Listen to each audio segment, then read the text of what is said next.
ചക്കക്കൂട്ടാൻ കൂട്ടി ചോറ് തിന്നാൻ കൊതിയാകുന്നു 2 ദിവസം മുമ്പ് അങ്ങോട്ട് പറഞ്ഞതേ ഉള്ളൂ. അപ്പോഴത്തേക്കും എന്തായാലും ചക്ക മുന്നിലെത്തി. ഇന്ന് അണ്ണൻ്റെ വീട്ടിൽ ചക്ക എടുത്തി കേട്ടോ. അതിൽ നിന്ന് ഒരു പീസ് അമ്മ കൊടുത്തു വിട്ടയാണ്.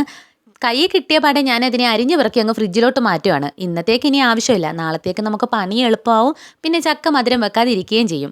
ചക്ക അരിയുന്നുണ്ടെങ്കിലും പകുതി മുക്കാലും എൻ്റെ വായിലോട്ടാണ് കേട്ടോ പോകുന്നത്. ചക്ക ഇങ്ങനെ പച്ചയ്ക്ക് കഴിക്കാൻ എനിക്ക് ഭയങ്കര ഇഷ്ടമാണ്. അതിന് കുറച്ചേ ഉള്ളെങ്കിലും അതിൻ്റെ മുക്കാൽ ഭാഗവും ഞാൻ തിന്ന് തീർത്തിരിക്കും. അങ്ങനെ പിന്നെ എല്ലാം കുരുവെല്ലാം കളഞ്ഞ് മാറ്റിയിട്ട് ഇനി ഇതിനെ ചെറുതായിട്ടൊന്ന് അരിഞ്ഞിട്ടാണ് എടുക്കുന്നത്. അരിഞ്ഞങ്ങ് വെച്ചിരുന്ന് കഴിഞ്ഞാൽ നമുക്ക് പെട്ടെന്ന് എടുത്ത് നാളെ അങ്ങ് കറി വെച്ചാൽ മതിയല്ലോ. പിന്നെ അരിഞ്ഞെല്ലാം മാറ്റി വെച്ചിട്ട് കുറച്ച് ചക്കക്കുരു പൊളിക്കാനായിട്ട് എടുത്തു. എനിക്ക് ഒട്ടും ഇഷ്ടമല്ലാത്തൊരു കാര്യമാണ് ഈ ചക്കക്കുരു പൊളിക്കുന്നത്.